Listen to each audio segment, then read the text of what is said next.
हेरा पंचमी कौन? यह रथयात्रा समय कौन पाई पालन करा जाए?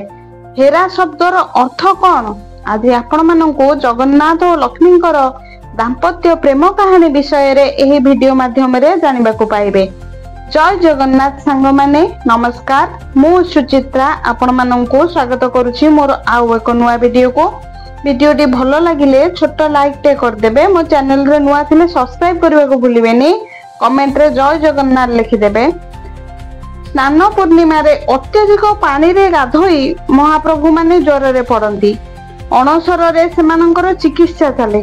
सुस्थ हेबा परे प्रभु जगन्नाथंकर इच्छा हुए भाई बलभद्र भौणी सुभद्रांक सह नगर बुलिबाको।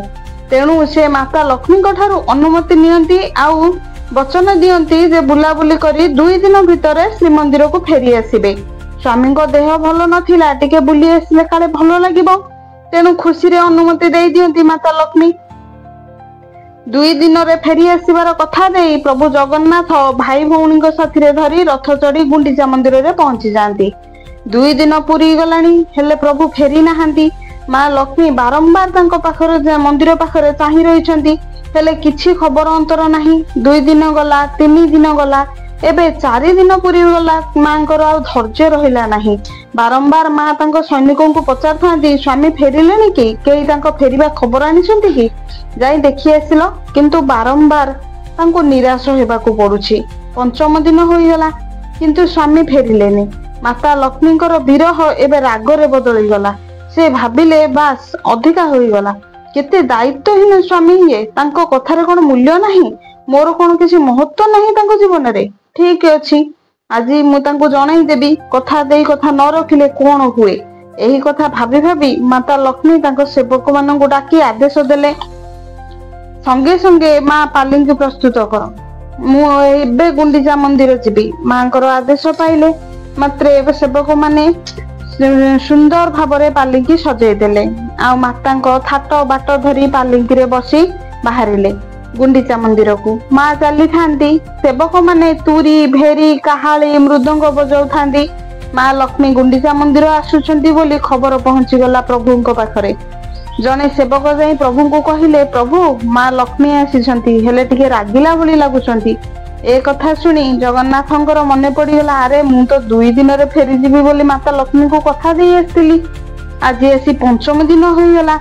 को पत्नी न रागिबो, एबे कोन करिवे? केमिति तांको स्वामी पाख सामना को जिबे?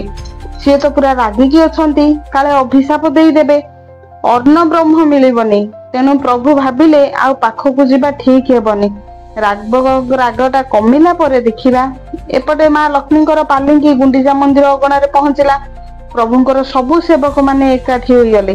देखिले माँ भीषण रागिचंती। लक्ष्मी को देखि गुंडीचा मंदिर द्वार बंद कर देले। लक्ष्मी जगन्नाथ को खोजी खोजी गुंडीचा मंदिर रे पहुंचिले। तेणु तांको हेरा पंचमी कहा जाए। हेरा अर्थ खोजिबा बा अन्वेषण करिबा। जेउठी जगन्नाथ रुहंती ताकू नीलांचल बा द्वारिका कहा जाए। गुंडीचा मंदिर जेउठी को जगन्नाथ बुलिबा को जांती ताकू सुंदरांचल बा वृंदावन कहा जाए। द्वार बंद होई जिबारु माता लक्ष्मी रागरे बाहर थिबा महाप्रभुंकर नंदीघोष रथ को भांगी देई फेरी आसंती। जेतेबेले जगन्नाथ तांको भाई भौणीक सह बाहुडा दिन गुंडीचा मंदिर रु श्रीमंदिर को फेरंती, से दिन रथरे रुहंती। रथरे सुनाबेश अधरपणा सारी नीलाद्रि विजय करंती। प्रथमे सुदर्शन, प्रभु बलभद्र और सुभद्रा मंदिर भीतर को पहंडी करी जांती। शेषरे आसंती महाप्रभु जगन्नाथ, जहांगो उपरे माता लक्ष्मी अभिमान करि थांती। जेमति कि प्रभु रथरु ओल्हाई थांती, पहंडी करी सिंहद्वार निकट रे पहुंचंती। माता लक्ष्मी और तांको सेवक माने द्वार बंद कर दियंती। एहा परे प्रभु जगन्नाथଙ୍କ सेवक और माता लक्ष्मीଙ୍କ सेवक भितरे प्रेम भरा कथा कटाकटी, अभिमान मनेइबा रागरुषा कथा चली थाए। केवल प्रभु ही जानी थांती तांको प्रिय पत्नी को राग शांत किपरि करिवे।